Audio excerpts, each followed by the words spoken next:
So I'm going to facilitate the question and answer session, and I'm inviting Tzur to introduce you and open up our session today. So again, a warm welcome, and I'm handing over to you, Tzur, and we are really looking forward to the knowledge you're going to share with us. Very grateful already. So thank you very much. So I'm really honored and delighted to present Limor Shmerling Magazanik. She's a personal friend and also, well, kind of a colleague. Limor, I don't want to take time too much, but a couple of highlights, which is interesting for the forum. Limor holds a master's in both arts and law. She spent several years in the private sector in both law companies and technology companies, after which she moved to work for the government a long period of time. The issues that, some of the issues that she's going to be talking about. I can say that during my face-to-face talks with Limor, I found her to be absolutely brilliant. She has always given me another perspective on questions that I had and I have today. Perhaps another anecdote is Limor was chosen to be one of the top 50 worldwide women in technology in the Forbes magazine in 2018. So this is a heavyweight lecturer. She now works for, or shall I say, managing an NGO that deals with, it's called the Israeli Tech Policy Institute, right, Limor? Right. And they deal with all the problems that we think that nobody's thinking about and what's going to happen. And so there's brilliant people working on these issues.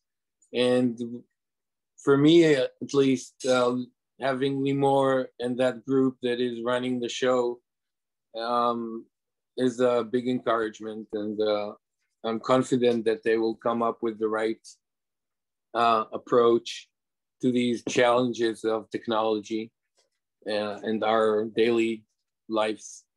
So with that, Limor, please take the show. I'll just mention that my advisor, Professor Strauss and Dr. Bavani, they're both here. These are people at the highest level. So it is an honor to have the three of you together and all the others, of course. And I hope we'll have a lot of fun. Thank you. Thank you so much, Tzur, for this very heartwarming introduction. And I'm very honored to be here. So I appreciate the invitation. And hopefully I will be able to stimulate some thought and even better discussion. I think Tzur said this quite accurately. What I work on for the past 15 years or so is the tension between technology and human norms and ethical morals. And I will try and give one use case that signifies this or bring this tension to its very acute conflict and potentially also solutions when government becomes a user, a consumer of technology. So we will not be discussing today how government regulates private sector technologies as a rule maker, as a governor of private sector and what happens there. We're going to take the government itself as a user of advanced technologies and see how that works out in the space of government services to the citizens. The specific focus will be on algorithmic decision-making systems in government services as an example of machine learning and potentially AI capabilities in the more far future. For those of you who like literature or reading, and so mentioned this, my second master's is focused on literature and on women and gender studies.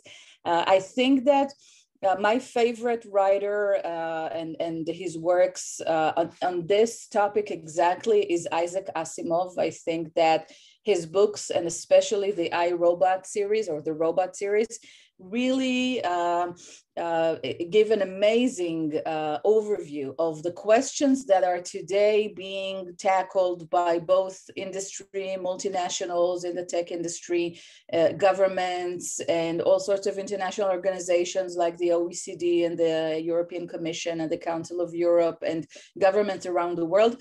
Asimov wrote about it so many years ago, and I think that his work is very valid and very interesting today. So if this is something that ignites your imagination, then I very much recommend reading him. So let's start. When we're talking about technology and social questions, my point of view, our point of view in our organization is to look at how we sustain ethics and ethical norms while undergoing a digital transformation, because this is definitely the place, the process we're in the midst of. So we're going through digital transformation in many areas and sectors of our lives, and this has accelerated during the last year of COVID in many places in order to give a solution to social distancing requirements, etc. So at the Israel Tech Policy Institute, this year we published a review that looks into the emerging trend of integrating AI-based technologies in government services. And we focused on the social welfare services in particular, and on ADM systems designed to support humans in both decision-making process or utterly replace them in decision-making. And these are questions that are quite important, and this review was commissioned by the Israeli Ministry of Welfare Services, because they have a 5-year digital transformation plan, and they're being offered to use ADM systems and try and integrate machine learning tools into government services of the welfare field. And they wanted the mapping of the ethical challenges, the potential risks, before they go into that endeavor. And what we want to be doing while we tackle these issues is get the benefits of technology, which are abundant, while minimizing the negative consequences that can happen. And we've seen examples around the world of several pilots that went wrong, and I'll cover a few of them during our talk today. And the assumption we make is it's not a zero-sum game. It's not either or. It's not we're going to deny technology benefits because we see risks. The idea is to create a system, an environment, solutions that will facilitate getting the benefits from technology while minimizing the risks and protecting people's rights and our moral values. And it requires a process. It requires thoughtful and diligent thinking, planning, decision-making, oversight. It doesn't come without an effort. So ADM systems that are typically applied in 2 major areas of welfare services. This is from what we've seen in the past years. One is welfare benefits. So determining entitlements to benefits and identifying welfare fraud. And the other is child protection services and protection of at-risk populations. That means flagging child abuse cases or potential child abuse cases, identifying families for the purposes of early intervention, and preventing the exploitation of underprivileged populations and their deterioration into crime. And this growing trend has been dubbed by some the digital welfare state. And you can probably imagine or try to imagine, I invite you to imagine from your own experiences, what type of digital system and technologies may be able to support these types of goals, and also the potential for mishaps or for problems in this process. So, for example, we've seen in recent years tools of technological tools used in credit scoring, assigning more credit to men over women because of various reasons that have been identified later, namely bias in the data or our own human bias proliferating into the data and then into the results of computerized systems. We've seen computerized judges sentencing African Americans to more severe sentences on the same offenses. We've seen computerized assessments of the chances of offenders to reoffend. And again, in this case, African Americans were attributed with higher risk scores of reoffending than Caucasian. And well, when their background history of offenses was quite smaller than others. We've seen wrongful indictments based on facial recognition errors, and the research showed that since the models were misidentifying African Americans or Asians, these errors occurred. We've seen revocation of welfare payments based on erroneous fraud detection. We've seen rejection of school applications, which were erroneous. And I don't want to go on and on. There are other examples, but there are also examples of success. And in most countries that we've seen, though these bad outcomes happened, governments still wish to pursue and continue working on these type of projects. So let me take a breath and invite some comments and questions at this point before we move on to the next slide. So, Limor, can I? Sure. I had seen a few nights ago remarkable YouTube about Colloquium, whatever. It's the first computer invented during World War II, and it was destroyed because of some decisions by the government of United Kingdom. But the fact of the matter is that during the 50s and the 60s, expert systems arose. These were like very trendy. I'm sure Professor Strauss, Sydney, I'm sure knows more about that than me. So I'm wondering, and as you mentioned, the books from Asimov, these are not questions that are new to us. Why are we surprised? Mm-hmm. Good question. Just to make sure, I saw in chat that someone did not see the slides. Are you currently able to see my slides? The current slide has ethics on top. Yeah, it looks good. Okay, good. Good.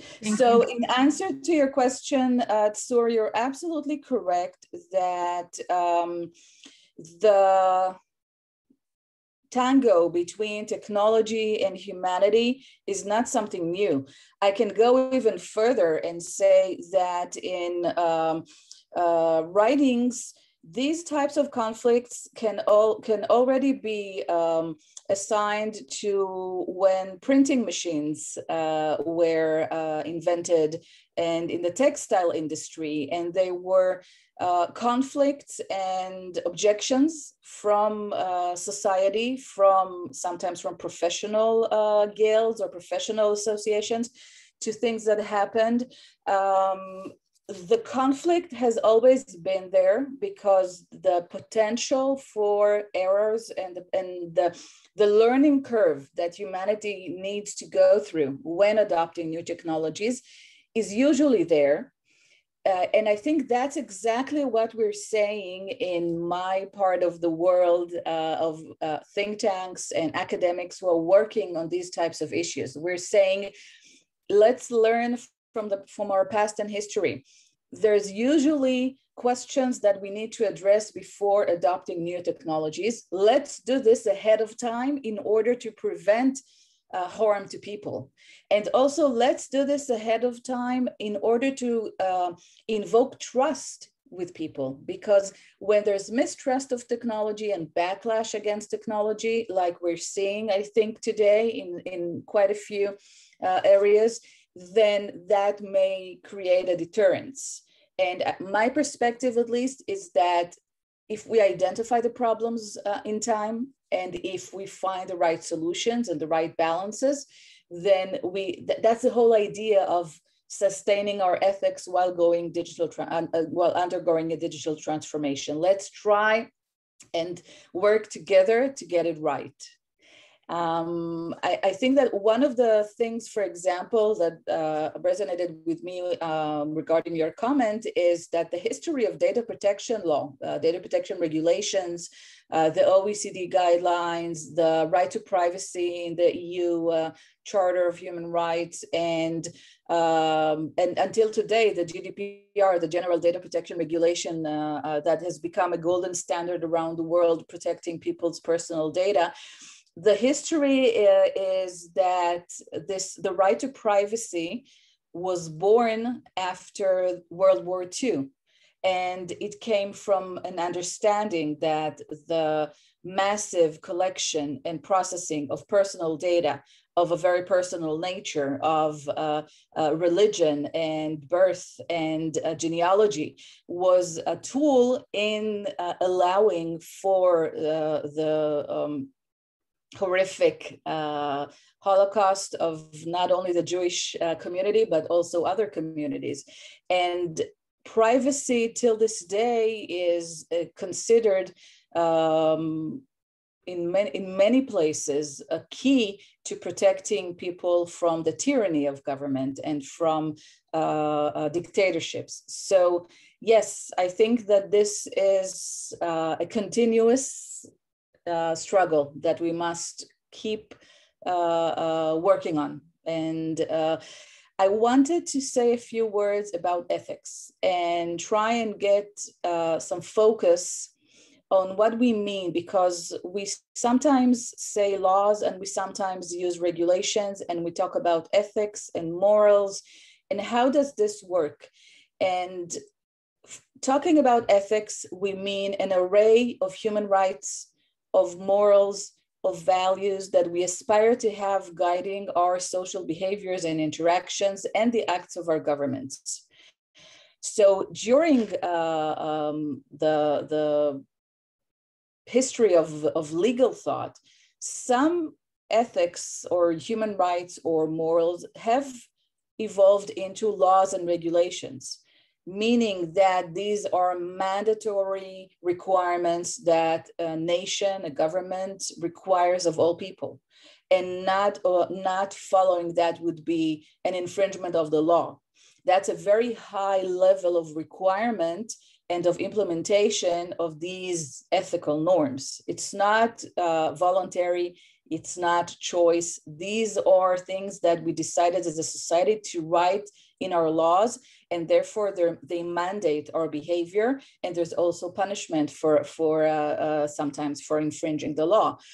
For example, in Israel, there's a law that obliges equal pay from men and women. And that is a manifestation of the general principle of equality. There's a specific law that requires privacy protection in digital databases and has an array of do's and don'ts that is mandatory over the entire public and private sector. And that is the manifestation of Israel having a basic human right to privacy. So some ethical norms are part of our legislation and are mandatory. In other instances, we have codes of ethics. So for example, doctors, lawyers, social workers, other professions may have codes of ethics that guide that professional community. In some instances, for example, in Israel, the social workers' ethical code has been adopted into regulation. So it went to the next level of being a mandatory law that is stronger in enforcement potential than a code of ethics. In other instances, codes of ethics remain something that a community adopts, but is not punishable by law. And sometimes we have professional standards that are considered, again, maybe in even a lower level of mandation. And sometimes we can find a mix of all of them. And when we are looking to the human rights and the liberties and the values that are entered into these types of moral codes, we can address, of course, the right to life, the right to a dignified existence, to personal dignity, personal safety, the right to property, the right to self-autonomy, me being able to make decisions that regard myself and not having these decisions laid on me, my right to hold property, my right to not be offended and have personal safety and security, equality, privacy, freedom of movement, the right to a dignified livelihood for equal opportunity. Now, if we're looking at the past year of COVID, we had a very strong friction of personal liberties. So our right to be healthy and well and sustain life is a basic human right. At the same time, freedom of movement is also one of our human rights. For the sake of life during COVID, many governments required people to self-quarantine, to seclude themselves, to maintain social distancing, to not go out of their homes. That's a limitation on our freedom of movement. The fact that borders around the world are mostly closed at the moment or very much limited, or potential for travel around the world, that is something that limits our freedom of movement. It does so in order to protect our right to life. You can also argue that our right to livelihood was affected because of the restriction on movement, because of the requirements that were put in place in order to protect life. Economic life has been halted, and that really affected people's livelihood. So you can see that we have within the very large array of human rights and personal liberties and political rights, we have a balance that needs to keep being calculated again and again. And it's not a zero-sum game. We need to find the right calibration and achieve a normalcy that we can support. And there are obvious differences between jurisdictions, between geographies, between cultures, between different people who think different thoughts. And these conversations have been going on fiercely in the past year around COVID, the COVID situation. So, Limor, yes. There are a couple of interesting questions in the chat. You guys can just... If I may ask a question, so thank you that you popped that in, Limor ma'am. So shall I facilitate or the reactions from the plenum while you're presenting, or would you like to dedicate a question and answer time after your presentation? I would love for you to help me and read me the questions, and I will address them now. Absolutely, absolutely. It's a pleasure. Then I would like to start with the first question from Gayatri ma'am, one of our senior researchers specialized in robotics. She's asking, when government adopts new AI-based systems, who's attributed who's attributed responsibility when systems go wrong? Does it become a collective responsibility of a whole host of people, or are there special teams created to handle biases, etc.? Question mark. Excellent question. So the answer currently is it depends. It's one of the potential problems or the potential challenges of these AI systems, because generally speaking, the government is responsible from end to end on every aspect of citizen services. And if a government today decides to use an outsourcing service to provide services to the public, it holds the administrative and ministerial responsibility and accountability for that. But in government procurement agreements, many times there are liability clauses that require the vendors and the outsourcing companies to assume responsibility for problems. And if we take the AI example or these types of advanced technologies, so one of the potential challenges is that the government officials that are the ones who decide on using these companies may not necessarily have the professional capacity to analyze the situation and assign blame or assign responsibility. So how will the government be able to exercise its accountability and responsibility when it's beyond its capacity to research and analyze and prove or realize who is responsible? And if, for example, we're looking at the autonomous vehicle space, the chain of outsourcing companies or providers and vendors that will be part of that production chain and supply chain may include over 10, over 20 different suppliers. So now how do you assign responsibility and demand accountability when you have so many vendors in the chain of production? That is a huge challenge. And for people who are affected by a problem, they need an immediate answer, because if our system currently annulled benefits to underprivileged families who need the money to buy food, we have an immediate and imminent problem that we need to solve right now. And we need to be ready to address that. Wonderful. Thank you so much for that wonderful reply. Gayatri ma'am, I'm sure your question got answered. If I may just, in the sake of time, shift to the next question from Abhijit. She is one of our PhD students, but at the same time a dentist. And she's asking, me lure here closely.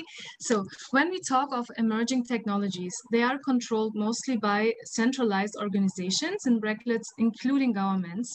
And the use of such technologies actually generate revenues. And when revenues are associated, the people in power would not really want to change that status.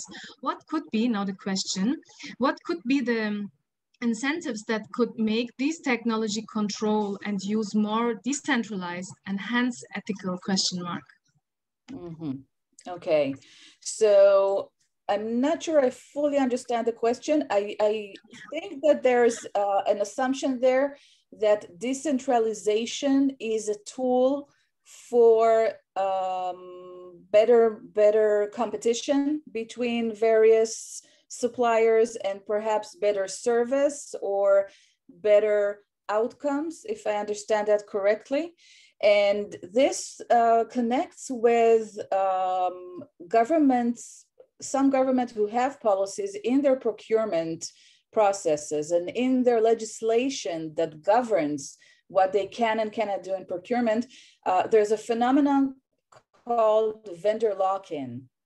And there are instruments in public service to prevent vendor lock-in in order to not have a situation where the government is already comfortable working with just Microsoft, just for an example. And then all of the applications are also by Microsoft, and the operating system is by Microsoft. And then when we want to immigrate now to a cloud service, we will choose Microsoft because everything will be working together seamlessly. So there are instruments for that. And for example, Israel's latest tender, which was a very big budgeted project for cloud services for the entire government and army, had 4 or 5 participants: Microsoft, AWS, Oracle, and IBM.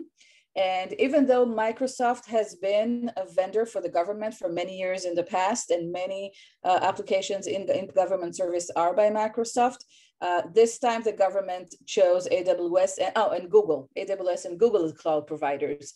And I guess that the vendor lock-in and those regulations has something to do with that decision.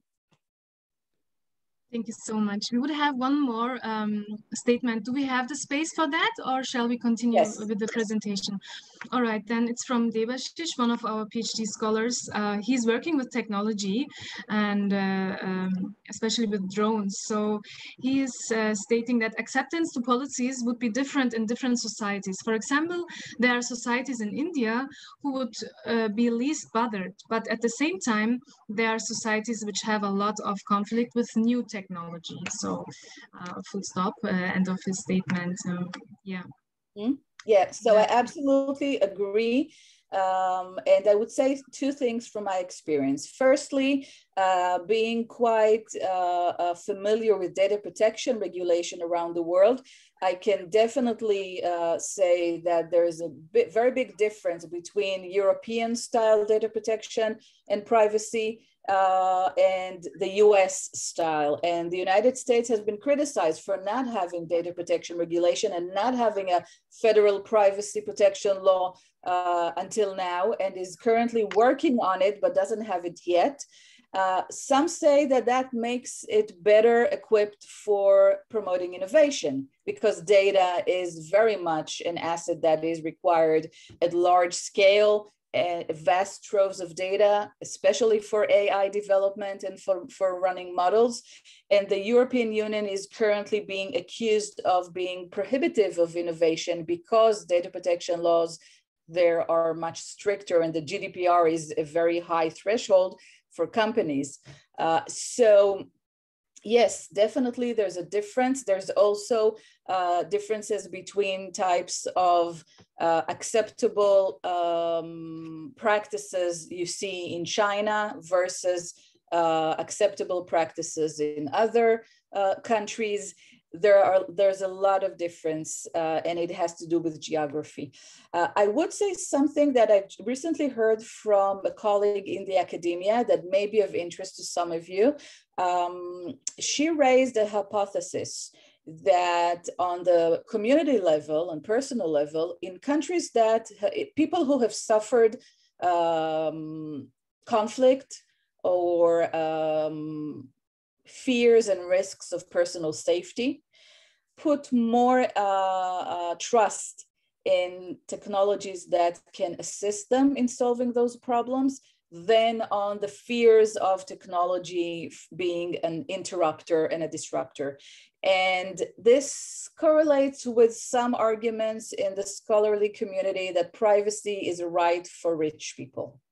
That when you are well off, you are able to think about the more, to focus on things like privacy.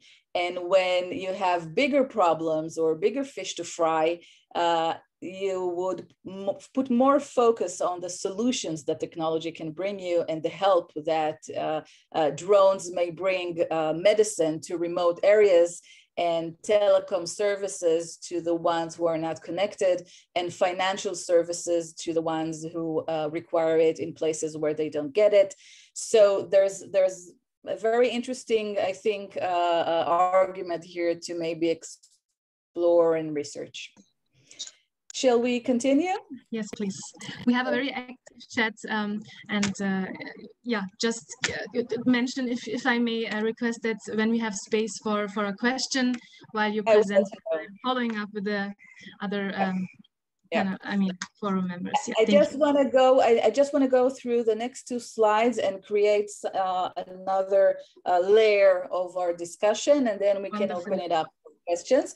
So just to make sure, and it sounds to me from your questions that you're very, very much familiar with this space, but just to make sure that we touch on what we mean when we say digital transformation. So what I look at are digitizing existing processes, and this is something that I'm familiar with from the Israeli government and from my work in government.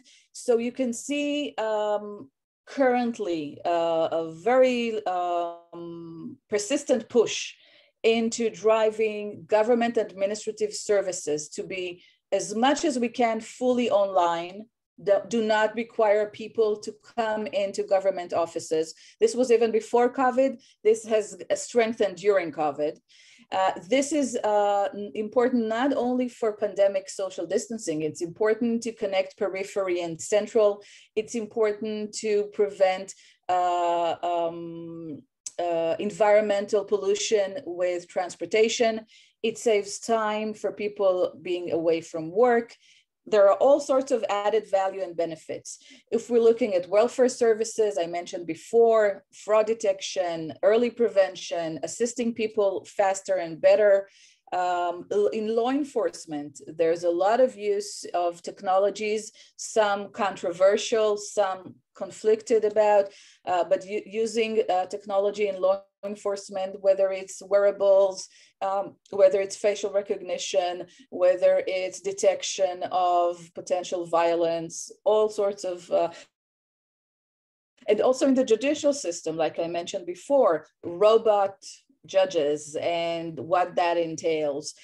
In banking, in insurance, fintech, insurtech, how do we make these services better? When governments look at this and want to promote innovation in these spaces, they want to promote competition. They want to promote inclusiveness of underserved populations. They want to promote better consumer services. And they view technology as a means to those ends. In the health space, that is mostly developed in the past year, but again, started before.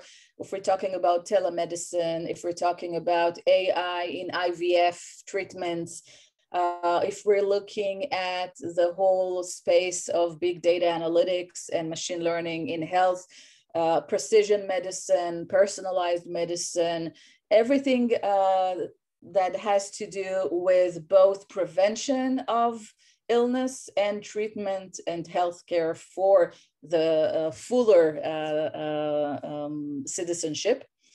And these are examples of spaces that are already in existence. And what we want to be doing is taking the physical offline processes and take them into the digital space.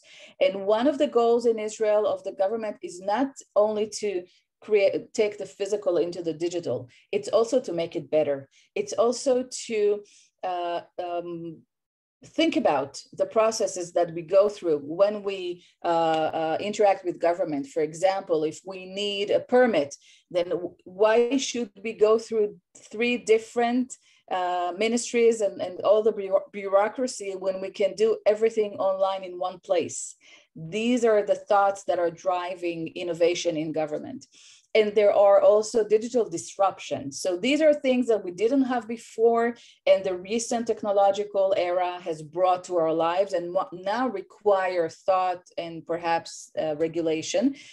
For example, new markets being created by social networks, by shared mobility, Uber and marketplaces for mobility, and changing existing markets. So the transportation market is changing. The smart cities present potential for changes of a lot of things that we live and do by digital means.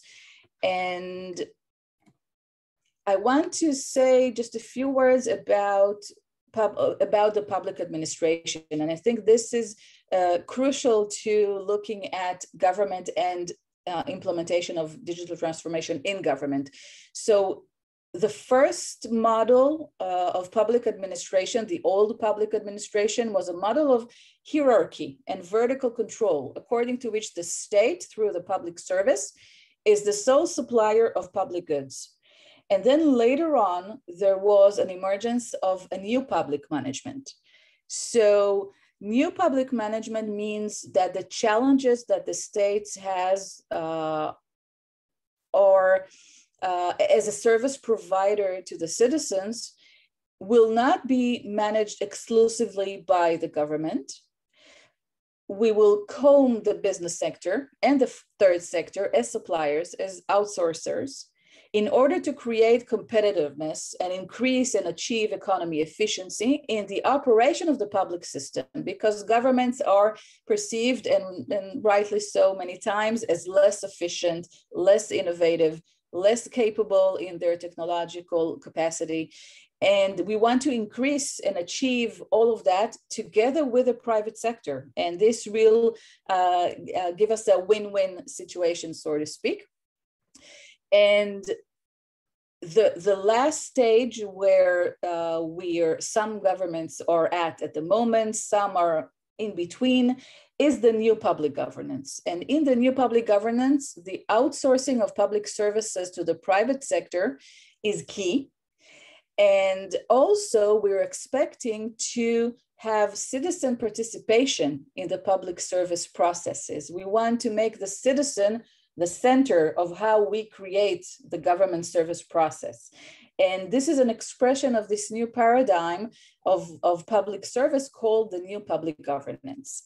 And to just swiftly go over that, and then I'll stop for questions, it has 4 elements. So it has an inclusive policy process that expresses a waiver of the state hegemony in the field by comprehensively cooperating between the public sector, the private sector, the third sector, nonprofits, and citizens.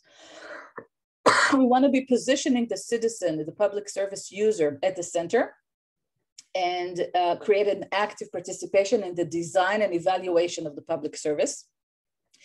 And we want to be collaborating comprehensively and in long-term public-private relationships, centered on trust between these parties. And for example, the current mistrust of tech giants over data and privacy issues is not conducive to that collaboration. And maybe rightly so, not judging. And the 4th thing, which is essential, is a centrality of technology in the new public governance paradigm. So information and communication technologies, storage and processing of huge data sets, these are generators of change and progress. And if we use them correctly in this space of public service, we can provide better services to our citizens. So I'm now going to take a few minutes, a sip of water, and welcome questions. Thank you very much. So we have a really very active forum, and I am starting with a statement from Professor Sid. He is the head of research at AMMACHI Labs, and he stated that, and referring to Tsur's question, thinking about Tsur's question and Limor's answer, I was thinking that citizens' concern about new technologies might be somewhat different in the case of our digital world. Unlike the printing press, cars, etc., the digital world feels like people are not behind decision-making.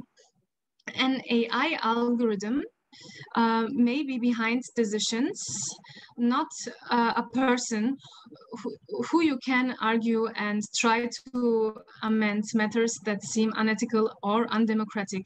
Although humans created the algorithm, it's pretty much out of their hands when it gets applied. End of the statement. Mm-hmm.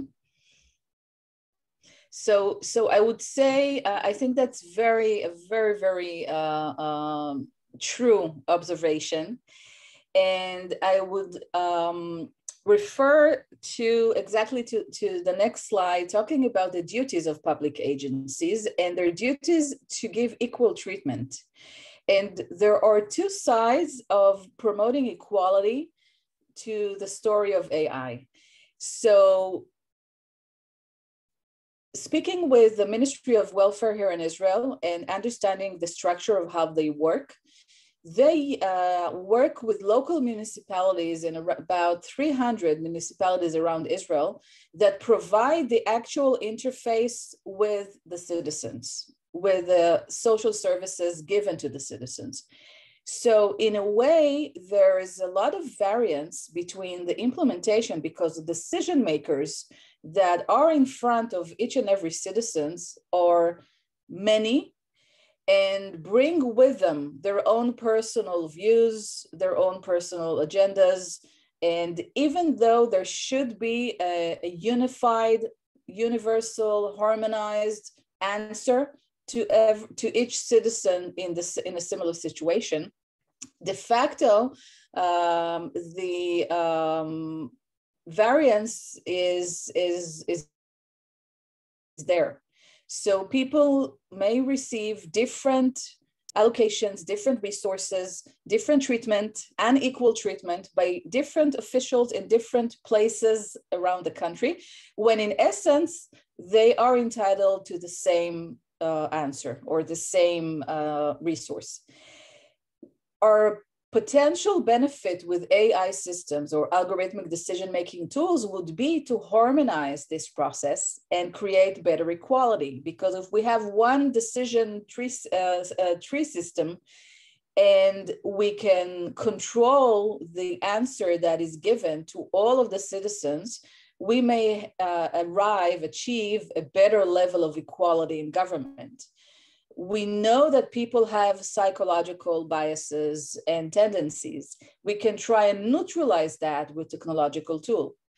At the same time, on the other hand, we may find ourselves, technology is not neutral, as was said in the comment. People write the algorithm, people design the system, people enter data into the system. Teaching data may have been biased to begin with. So we have to come up with processes in the design and development that will eliminate those problems if we want to achieve the goal of better equal treatment of citizens. Thank you so much, Limor. Yes, please, Limor, sir. if I may comment, I think Sid actually tried to pinpoint a difference where, as mentioned, in AI, there is a huge problem of even explaining why the decision was made. And I had heard that DARPA, whoever, if somebody doesn't know what it is, it's like the American Army research facility that does futuristic things. They've published a call for research, and they're funding an entire area called explainable AI, in which you'll be able to kind of ask the AI what are the reasons in human terms that this decision was made. But this is a really valid point, Sid. Mm-hmm. It's early phases, and there's not a lot of advancement in this area yet.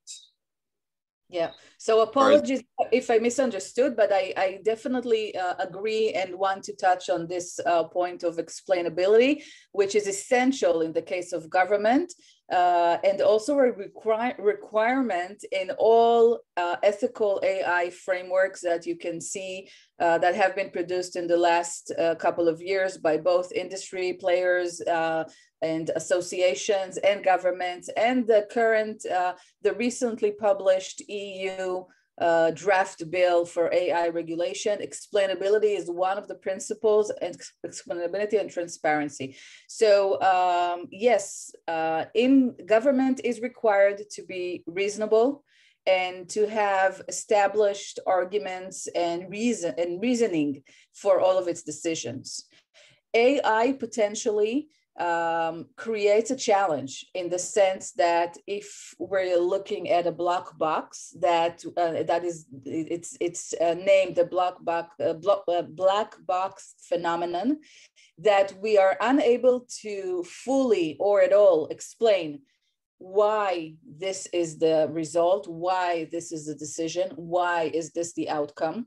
That really creates a problem when you need to, when you have a mandatory requirement to explain to people what is the basis for the decision that was made on their case.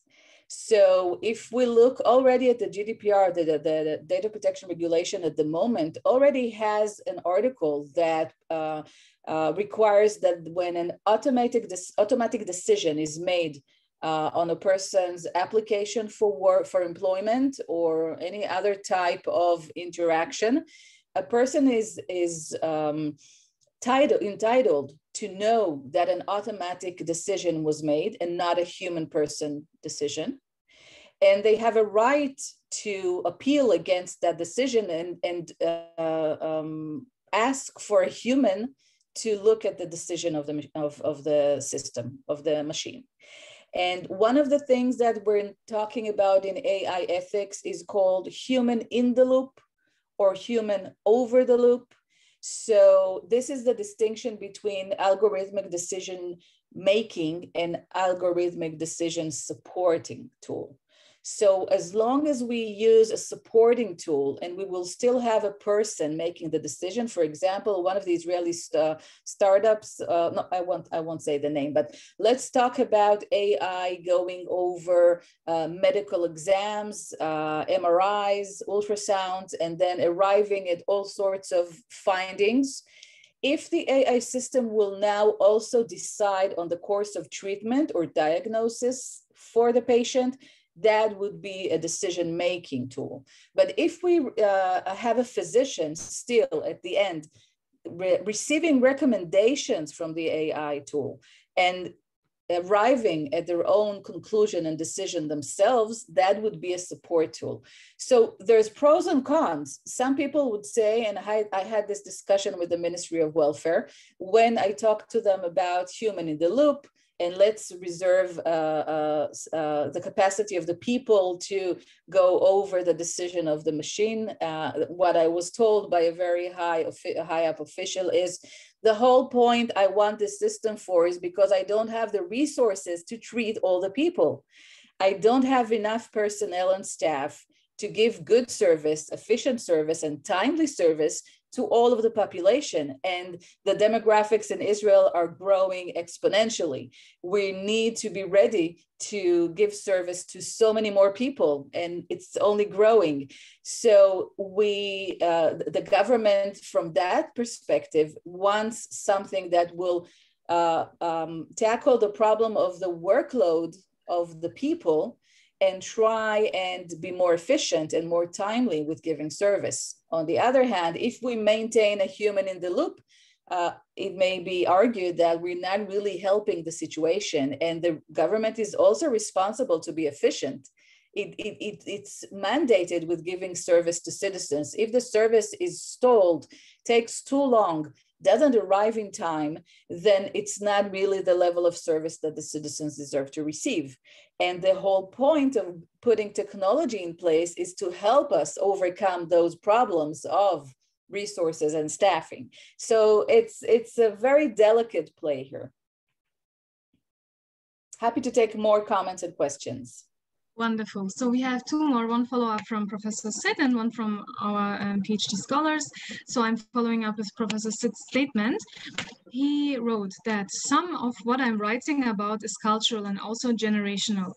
It might be the case that people in their 20s and maybe 30s don't feel what I wrote about is a problem because their lives began when the digital revolution was on its way, as opposed to the older people who are straddling 2 years pre and post digital periods. So the young people see it as natural, whereas older people see it as an invasion of what we're thought to be agreed upon norms. Mm-hmm. Yes, so End of the definitely statement. an important point, and I would say that firstly, I agree. I read an article, and probably you have too, dubbing the current older population, myself included, as the digital immigrants, because we were not born into the digital environment, we immigrated into it, and there is a gap between ourselves and our children, and this is similar to immigrants coming to a new country, not knowing the language, having to learn the customs, and their children sometimes surpass them in their ability to grasp and to cope. So definitely that is an issue. I know from the Israeli government that this is a point that is always being addressed whenever there's a transformation to a digital process. There is always a maintenance of an offline or a more supported process for those who are less digitally literate. I can give an example of Israel's immunity passport system that was launched 3 months ago after the success of the vaccination campaign. So in order to create your personal green passport or immunity passport, you can use either an application on your smartphone or a website service. But for those who cannot do that because they're elderly, digitally illiterate, not connected because they're from socioeconomic lower populations, or in Israel, the ultra-Orthodox, who are communities who for ideological and religious reason do not hold, sometimes do not have computers, don't have smartphones, have simple phones that are not connected to the internet. So for all of those communities, an offline process was maintained. It has less use, so it's possible to service that. There's a call center that supports that, and you can get that at the same time as you get the other types of services. I can only assume that as we grow and in several generations in the future, perhaps that will be less required for these types of populations. But still, we will always have people with disabilities who make it difficult for them to use digital means, and we need to cater to those populations as well. Wonderful, thank you so much. So the last comment here in the chat as per now is from Beka, also one of our PhD scholars, and he's asking or stating, in your opinion, it's a question, do you think such innovations as AI are out of the desire to serve humanity and social challenges, or just a strategy by funding organizations to profiteer from such innovations, ? Because in developing societies, perception of such innovations is somehow in conflict with socioeconomic norms. Full stop. Mm-hmm. It's a possibility. I don't think I have enough knowledge or data or ability to say something definitive about this. It's definitely possible. I would say, though, and this comes from my experience as a legal professional, I would say as follows.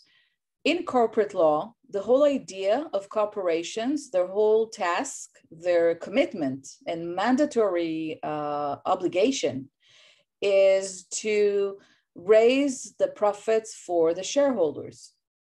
And our legal systems have created this type of organization in order to support the public sector in driving our economy, realizing that government alone will never be enough. And from that perspective, I personally don't think that an industry corporation aiming to make money is a bad thing. I think that when the moral values are crossed, when things are being done immorally or in an exploitive manner, or in exploitation of competition and antitrust laws, or in infringement of people's privacy, or out of motives that are not up to our moral standards, that would be either illegal or immoral, and that would be, for me, stepping over the line. But in essence, I do not think that all of industry is bad. I do not think all of government is bad. I know that people have different views and personal views, and I think that's absolutely, I respect that immensely. My worldview is working with all stakeholders because I'm optimistic that they mostly want what's best for all of us as humanity. And even though there are cases where that's being crossed, I think we need to be very strong at addressing those illegalities or immoralities, but at the same time, not throw the whole idea of industry to the bin. That's just me. No, thank you so much for your expert view. We learned already so much, and that's it for now. So if you want, we can continue with the presentation, and yeah, thank you for now. Thank you so much for all of these comments and questions. It's absolutely wonderful and a great experience for me to think about them and address them. So much appreciated. Okay, so in this last slide, I want to go over, or almost last, the benefits and challenges of AI. And this, you will notice that we've addressed quite a few of these already in our discussion so far. And this will serve as perhaps a more structured way of organizing the various points. And this is not an exhaustive list. There may be others who add more points to my list. But the benefits, as I said before, are efficiency. A computer system can be much more efficient and work without being tired, work 24/7, and a human being cannot and is different. And we get a level of responsibility that is expressed by the government by its aim to make persistent betterment of government services and being open to technology solutions, making government better. We are aiming to get objectivity, as I said before. The fact that we have different people with different views, with different psychological tendencies, making decisions about the same situations and creating variance with technology, with ADM systems, we can achieve a more objective and non-bias type of decision. We will potentially create more public trust in government. If we achieve more efficiency, more responsibility, more objectivity, more equality, this will all be instrumental to building public trust in the government services.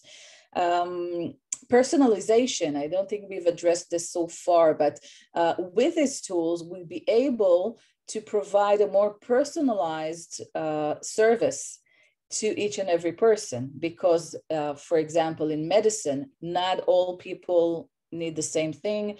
Not all people require the same kind of treatment.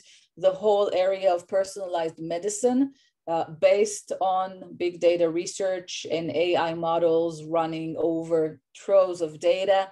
This may allow us to give a more pinpointed medical solution to each and every person, and thereby promoting both prevention of illness and disease and also better healthcare. Social justice is also potentially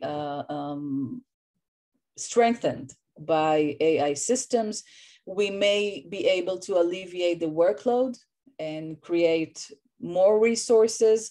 We may also empower for example, the social workers who may have had to do very menial, repetitive, black jobs.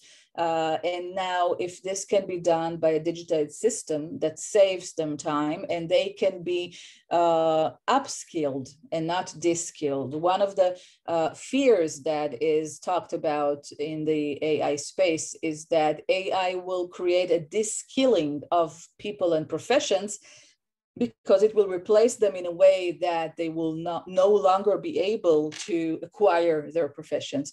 So there is a contrary argument that when we relieve people from the very stressful and strenuous and repetitive type of work, we can invest more in their upskilling and in their professional capacity and allow them to even achieve better enjoyment and better satisfaction with their work life.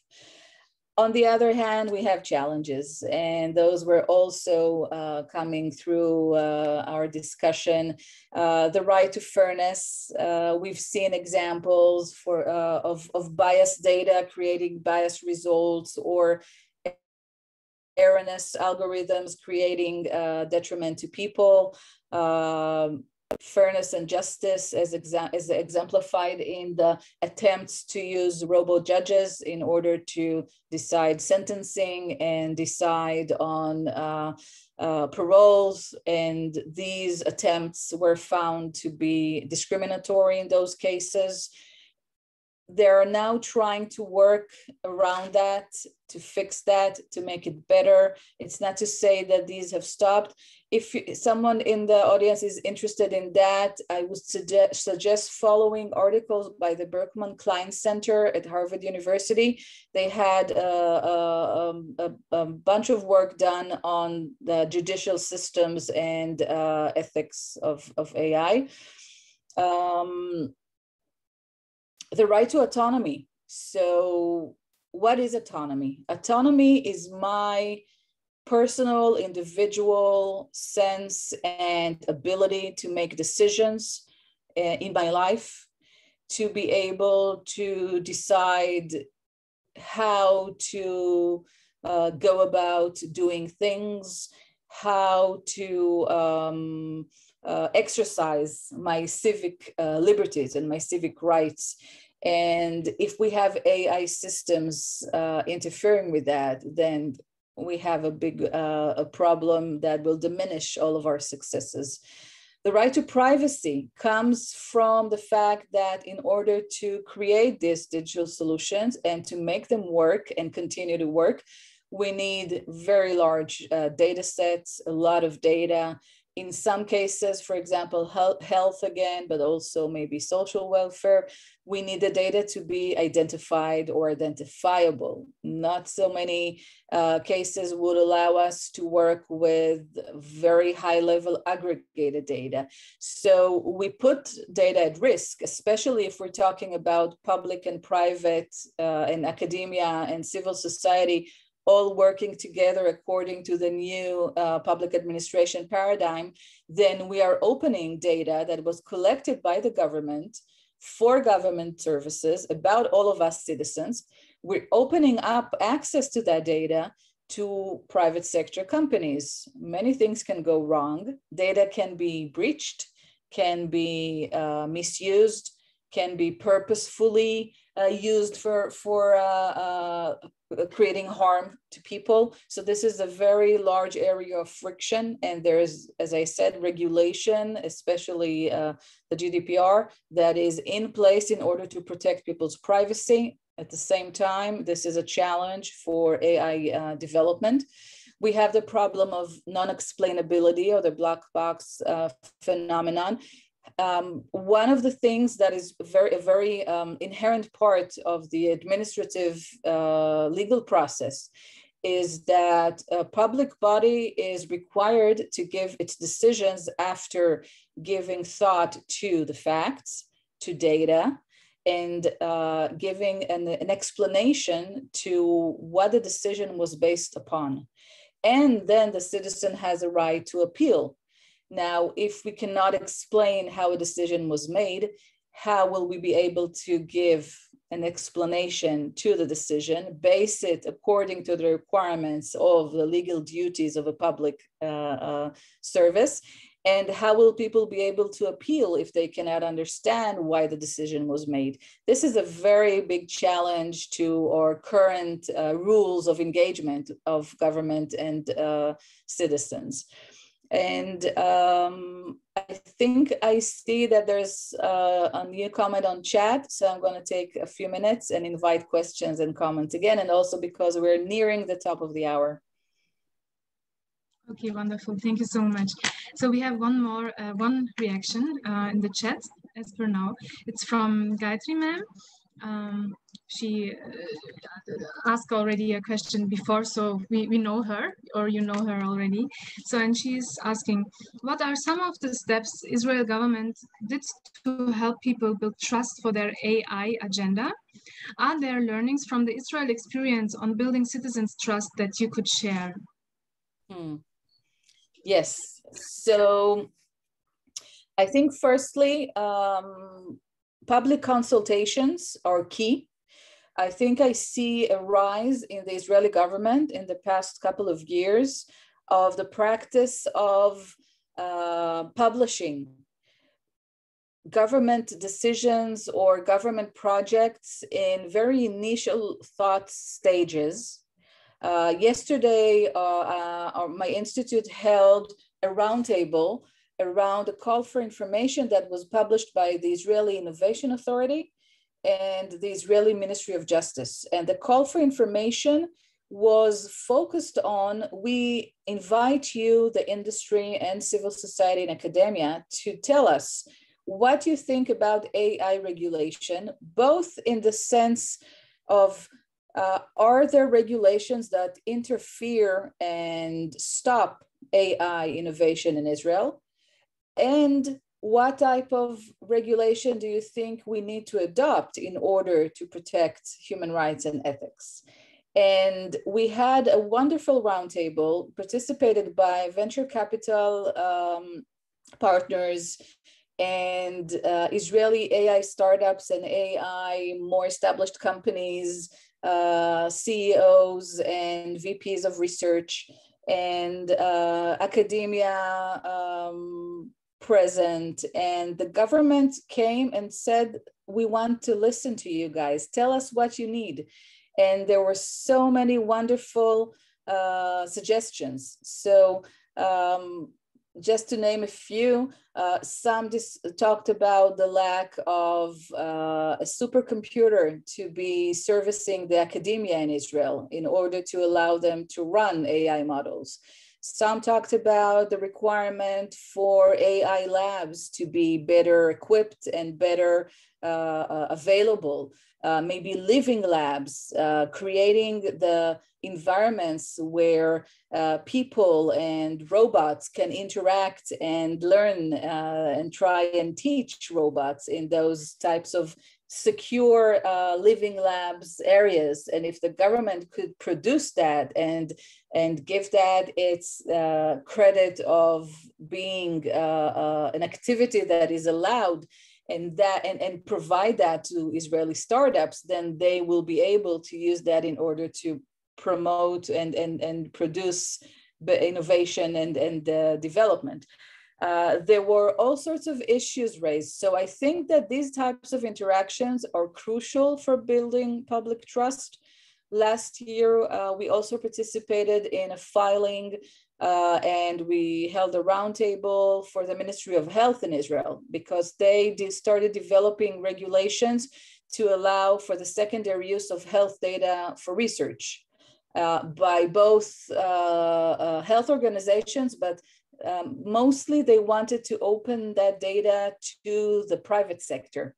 Looking at Israeli startups and multinationals at the same time, and they wanted to know what the public thinks. And for a few months, I participated. I held one roundtable and participated in 3 more organized by other associations and organizations in Israel. In all of them, the government participated, both the Ministry of Health, the Ministry of Justice, the Ministry for Digital Affairs, and the discussion was very, very sincere and open and multifaceted. And I think that that is the key to moving forward. Beautiful. So transparency, inclusion, participation is like the key elements to build trust. Was very interesting also on that level. Thank you. And then we have one comment from Sur, or a question, 2 questions. 1, injecting moral, in brackets, based on the law, into all AI module or something else, question mark. I'm not sure I understand the question, but may I suggest perhaps I will close the presentation and maybe we can invite people to just talk and open their mics. As you wish, as you wish. We are happy with everything you offer and your generosity. So we can do that for sure. I'm sure the plenum has a lot of questions. And Sur, may I ask you to maybe clarify your first question, please? Yeah, sure. Limor, thank you for a fascinating talk, and thank you for answering all the questions. One idea that came to mind when I thought about AI, so I don't trust the human in the loop or human supervision approach because I think that, like in ways, we just tend to, like if it's a 99% okay, we tend to forget how to drive even. We just, put the navigation and let the computer do the work. And that's what's gonna happen in, radiology and medical and insurance and finance and everything. It's just, the man in the loop is not a solution from my perspective. So I thought that there might be an idea of somehow extracting moral according to the law as a starting point or something more universal, and make that module part of the decision-making of the AI algorithm.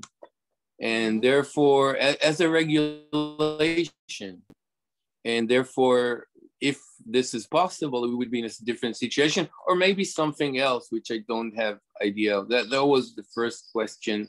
What's your opinion on this approach? And the second one is I'm wondering if we haven't lost the train on privacy. I think we had a talk about that Google and all these, they don't even need the data anymore. They don't save the data anymore. They just train their AI model of you, your twin model and they say they don't even save the photos or all that. This is all going into the big AI model that they hold, which basically represents everything that we know, that we have, and our privacy. So I was wondering, how come the government didn't step in and say, okay, hold on, all these user passwords and all that, following up and all that should be a government service, same way as your ID. So I'm wondering how come that didn't materialize? Yeah, good point. So on your first question, I think I will send back the question to the technology people, because I'm not equipped to say at what level can we translate morals into modules. No, it's a concept. But like dogs, it's worth exploring, definitely, because I realize what you're saying, and I also I partially agree, even though being an ex-regulator and coming from a perspective that believes in the legal system and enforcement and all of that, I still want to trust that we will be able to maintain oversight over AI, but absolutely hear what you're saying, and I would explore that and try. I think that is one of the bigger challenges of translating morals into code. And definitely that resonates with Asimov's 3 laws, and then the 4th law. So yeah, absolutely. It's a tough one, but worthwhile. On your second comment, also very, very good point. We did have at least one discussion about that I remember. I would say that. So firstly, some governments around the world have ID cards, like Israel, like India.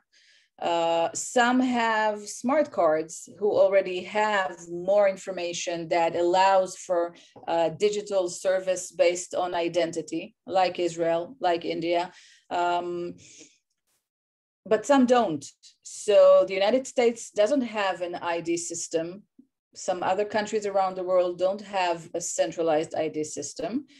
The question whether government should be the provider of our digital identity in the strong sense is a great question that I've had quite a few arguments about. So people who trust government prefer that to industry. And people who trust industry more than government prefer the other way around. I would maybe try and take that into elections.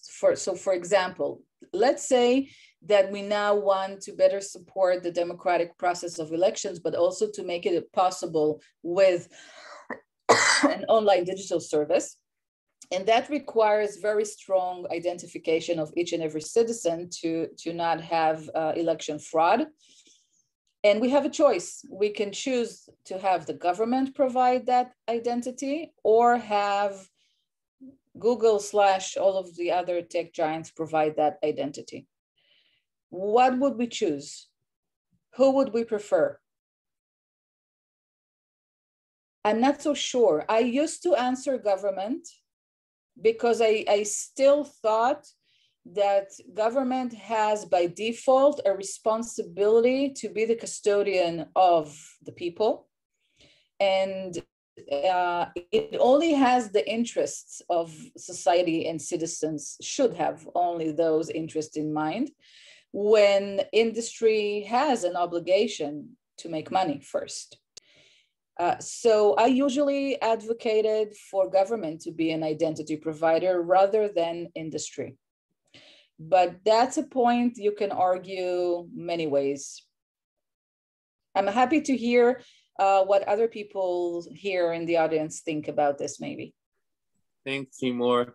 Very illuminating, thanks. And let's talk about that moral thing.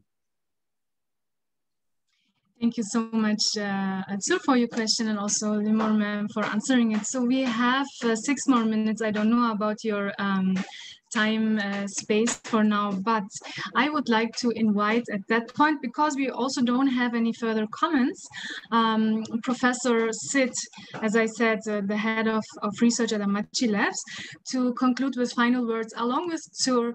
A great thanks to Tzur that he could connect you with us. So we are really very grateful, and then we can come to an end to today's session. I thank you already. It was a pleasure to interact with you. I'm muting myself and handing over to Professor Sid and Tzur to close up. All the best, and hopefully see you soon. Thank you. Limor, thank you very, very much. And Tzur, thank you also very, very much for asking Limor to come and speak with us.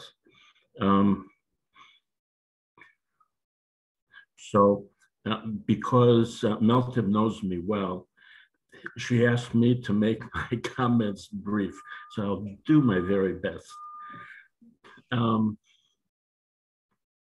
I was in the Israeli Ministry of Education for 3 years as the chief scientist. And the people you're talking about who you're in touch with in these deliberations, I really wish they were in the Ministry of Education, at least when I was there. The minister was fantastic, Yuli Tamir, very knowledgeable. I mean, you know, so I don't have to tell you. And yet she had so many things to do each and every minute that she didn't have time to think about these issues, let alone have a discussion about them. That would take her away from other things that were pressing. So I'm happy that you found people in government who actually think about these things. It's pretty, my sense is unusual. I saw other ministers, they didn't seem to be too much different. And even the prime minister at the time, I saw him a couple of times. That was Omer at the time. So wonderful that you meet these people.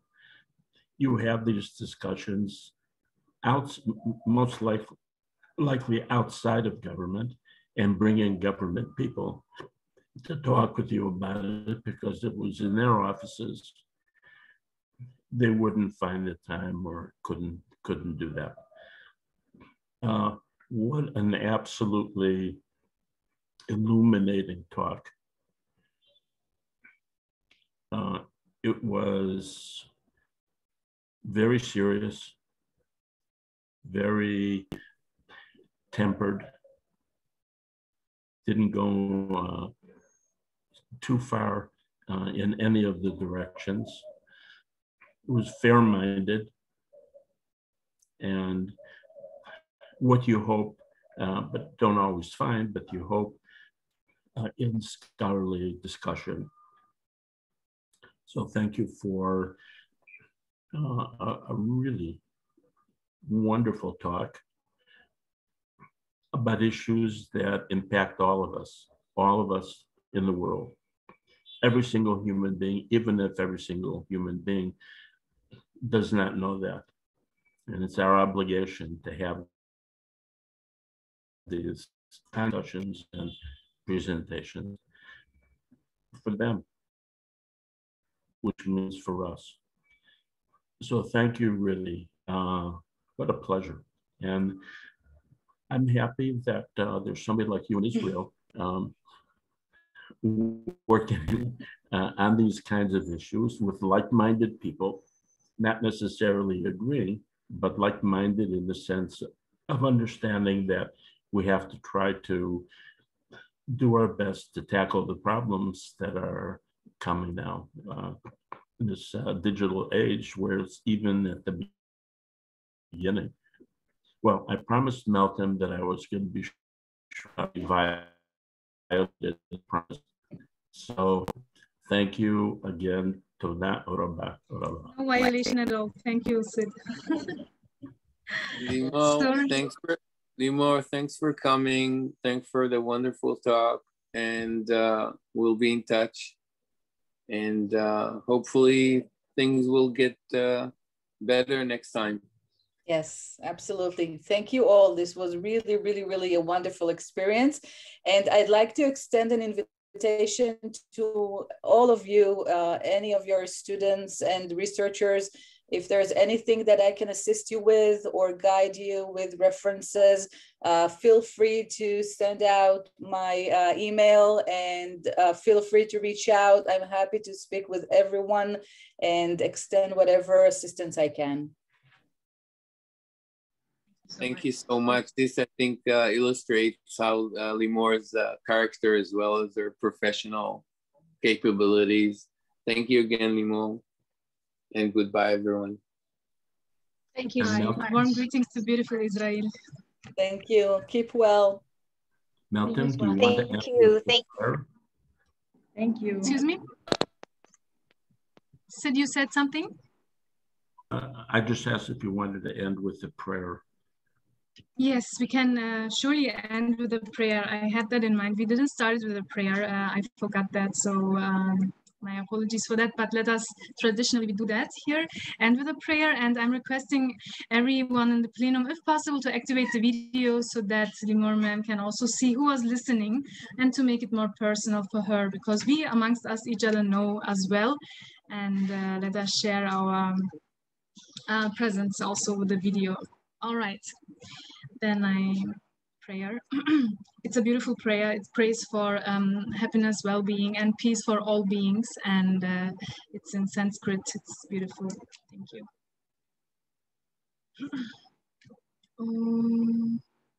Loka samasta sukhino bhavantu. Loka samasta sukhino bhavantu. Loka samasta sukhino bhavantu. Om Shanti, Shanti, Shanti. Om Shri Guru Pyo Namaha Hari Om. Thank you. Thank you. Thank you. Thank you, Limor. Thank you so much, Limor. Thank you. Have a perfect weekend, everybody. Bye-bye. Thank you. Bye, everyone.